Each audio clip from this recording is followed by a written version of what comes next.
Olá, meus amigos, que Deus abençoe a todos vocês, rica e abundantemente. Nosso abraço, nosso carinho a todos vocês do YouTube que nos acompanha. É uma alegria enorme nós estarmos de volta com todos vocês. Tudo bem? Que Deus abençoe a sua sexta-feira e que Deus abençoe o seu domingo também, porque domingo nós teremos a ceia. Nós vamos preparar um momento muito especial. Domingo passado eu falei sobre a importância de você orar com entendimento e de você orar com espírito. Eu expliquei que quando você fala em línguas, você está orando com o espírito, é o seu espírito orando. Quando você ora na palavra que você fala na língua mãe, quem está orando é o teu entendimento. Aí Paulo disse: o que farei? Orarei com entendimento, mas também orarei com espírito. Eu tenho, por exemplo, um alvo que eu tenho feito todos os dias. Todo santo dia eu oro pela prosperidade de todos vocês com espírito. Eu oro em espírito pela prosperidade de todos vocês. Porque eu falo assim, o que nós precisamos é coisa grande. Então, eu preciso pedir a Deus coisas grandes. Eu falo comigo assim, o que eu preciso é espiritual, o que as pessoas precisam são coisas grandes, grandiosíssimas. No altar estão os pedidos das pessoas e nós queremos ajudar essas pessoas, trazer essas pessoas para perto, ajudar essas pessoas a caminhar com o Espírito Santo, a receber muita prosperidade. Então, eu tenho orado todos os dias por você. Então, o programa de domingo vai ser muito especial. Eu estou falando sobre o Espírito Santo e aí eu vou ensinar um pouco mais sobre como você desenvolver a linguagem chamada falar em outras línguas, que algumas pessoas pensam, mas tem como desenvolver. Pastor, eu achava que assim era uma coisa que baixou em mim. Não. O seu espírito, o espírito humano, o seu espírito, ele está pronto, mas a carne é imperfeita, a carne não quer. A carne, e aí eu digo, a sua parte da articulação das palavras, precisa aceitar falar uma palavra que é desconhecida. E, a princípio, quando você começa a desenvolver essa tua parte espiritual, o que acontece? Você acaba tendo dificuldade, e às vezes a carne não aceita falar, a língua não aceita falar.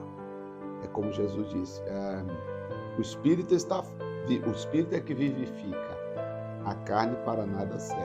Então, eu vou explicar domingo agora, porque muitas vezes eu vou te fazer entender que as línguas que você precisa falar, elas já estão em você, só que às vezes você não falou ainda, porque você acha que você tem que gritar, você acha que você tem que falar mais alto que os outros, você pensa que você já tem que articular as palavras perfeitas. E nos idiomas ao redor do mundo, uma letra representa muita coisa. Uma letra representa muita coisa. Até um som, por exemplo, o alfabeto Xhosa, que é uma língua que os negros da África do Sul falam, especialmente da cidade do Cabo, o X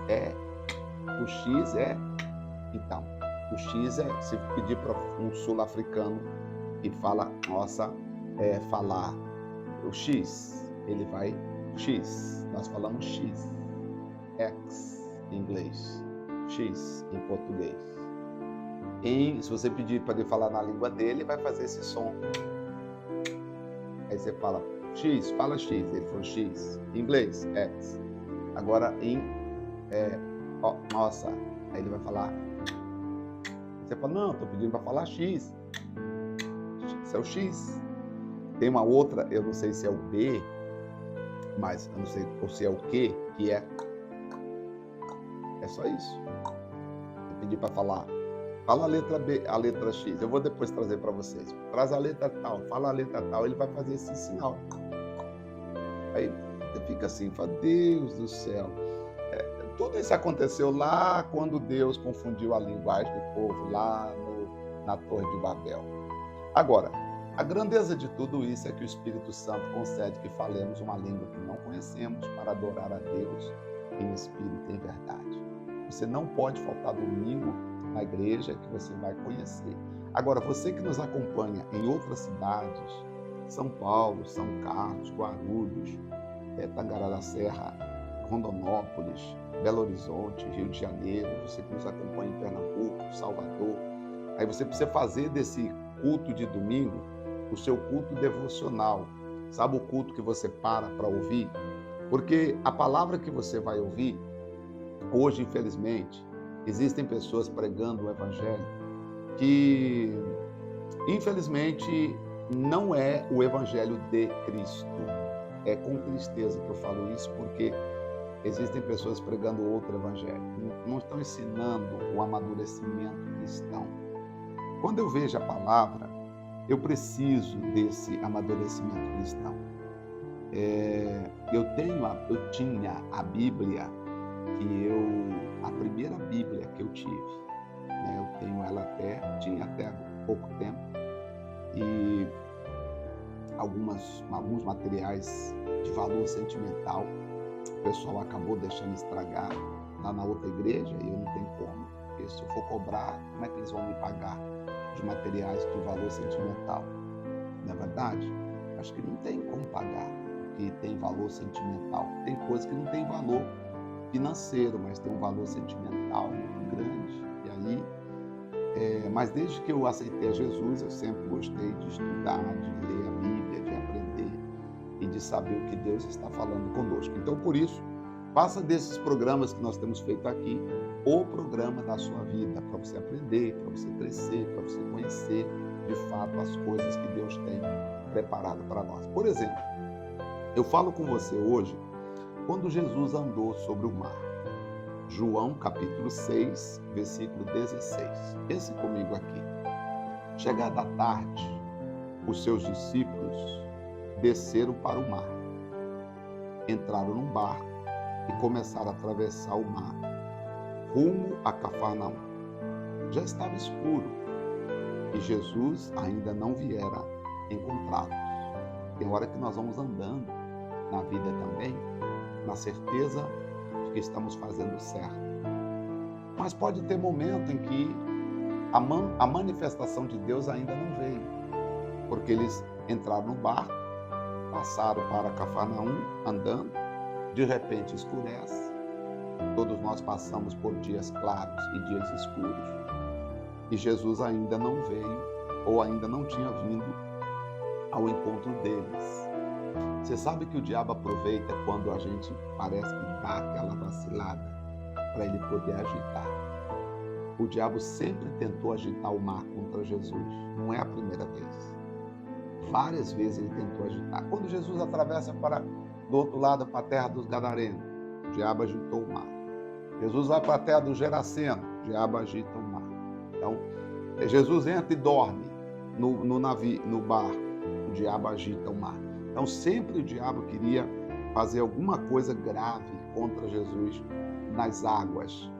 E águas hoje tem a ver com o povo, viu? Eu sabia que águas, mar, no Apocalipse é povo. Hoje o diabo usa o povo para tentar parar a igreja, para tentar parar as pessoas de Deus. E aí diz então, Jesus ainda não vieram encontrá-los.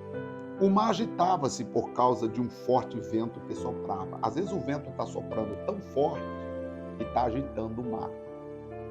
O diabo está por trás do vento. Talvez o diabo não está propriamente na coisa que está acontecendo, mas ele está por trás daquilo que está acontecendo. Por exemplo, aqui havia um vento muito forte e o mar estava agitado. Só que o mar não tinha nada a ver. O que estava acontecendo era o vento que estava soprando. Qual é o vento que está soprando na sua vida hoje? Tendo remado cerca de 25 ou 30 estádios, viram Jesus aproximar-se do barco andando sobre o mar e ficaram aterrorizados. Presta atenção aqui. De repente, Jesus faz algo sobrenatural. E é aí que eu preciso chamar a sua atenção. Não é porque o mar está agitado que Jesus perdeu o controle. Não é porque o mar está agitado que Jesus não está conosco. Eu já tive muito mar agitado. E olha, e muitas vezes eu cheguei a pensar, meu Deus, como você? Será que Deus está por perto? Será que Deus está por perto? Os discípulos, deixa eu pegar um outro texto aqui. Será que Deus está por perto? Porque, poxa vida, olha como o mar está agitado. Olha como o mar está agitado. Né? E aí diz assim, e Jesus, eu quero só pegar uma outra versão aqui, só para a gente pegar, para você ver que eles não estavam tão longe, olha só.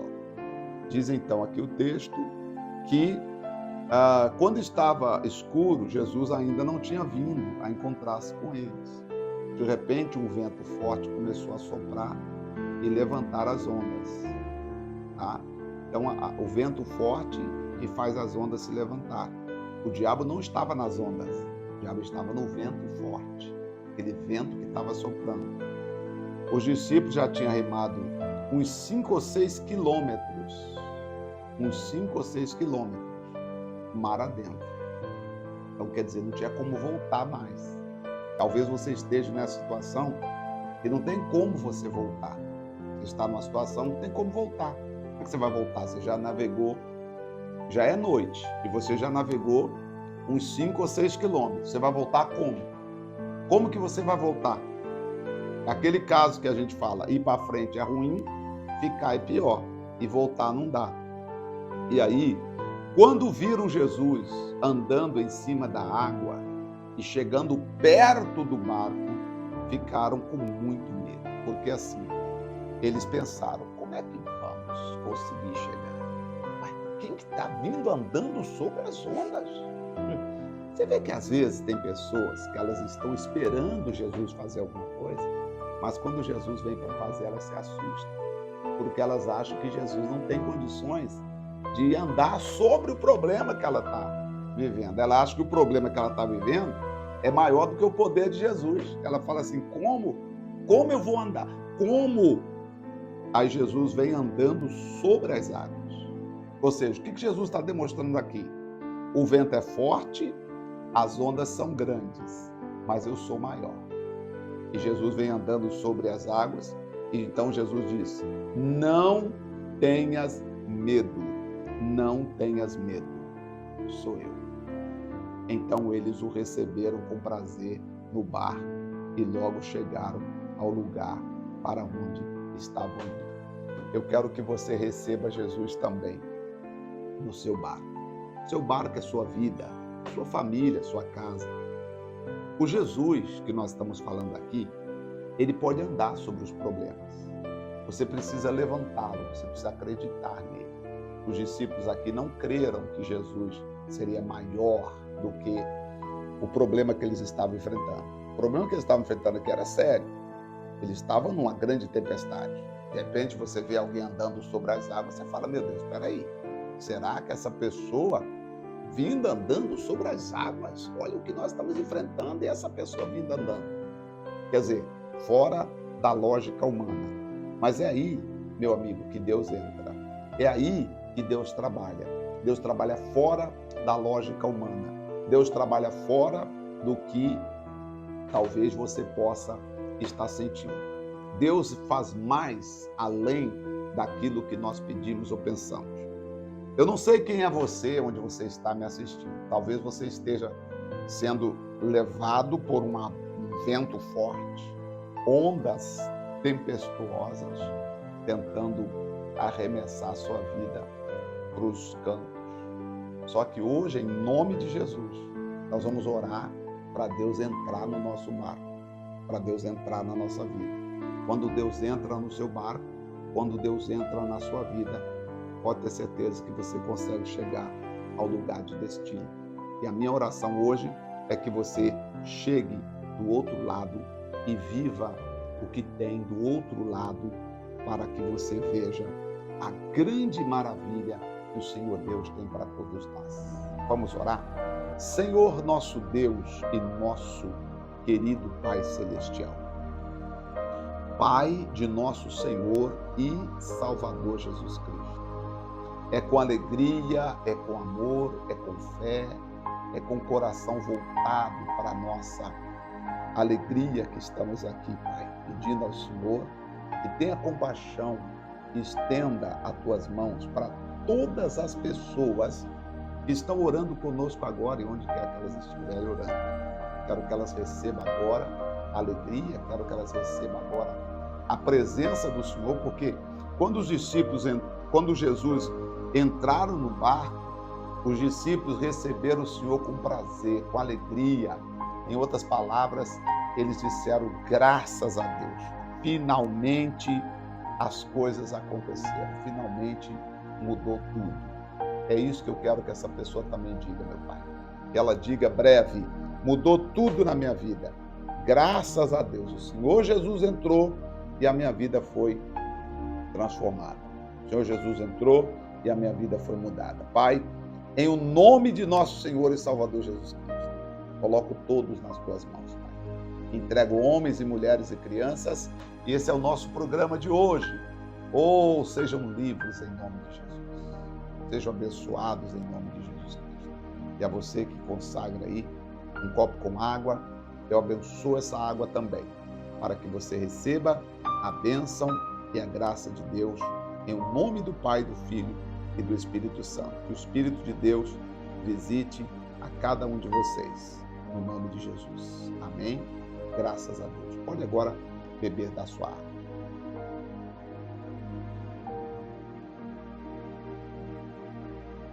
Graças a Deus. Este foi mais um dos nossos programas. Domingo, quando eu retornar, por favor, eu retorno trazendo a ceia. E amanhã às 10 horas, eu vou soltar um vídeo falando sobre fazendo a obra de Deus com excelência. Como fazer a obra de Deus com excelência? Eu vou estar falando sobre isso no vídeo de amanhã, dia a dia, e eu acredito que vai ajudar muitas pessoas que querem fazer a obra a entender o que de fato é fazer a obra de Deus, tá bom? Deus abençoe a todos vocês. Eu volto domingo, aliás, amanhã, já está preparado o vídeo, mas eu volto domingo também, às 10 horas da manhã, tá bom? Muito obrigado pelo carinho da sua companhia e até o nosso próximo encontro. Até lá.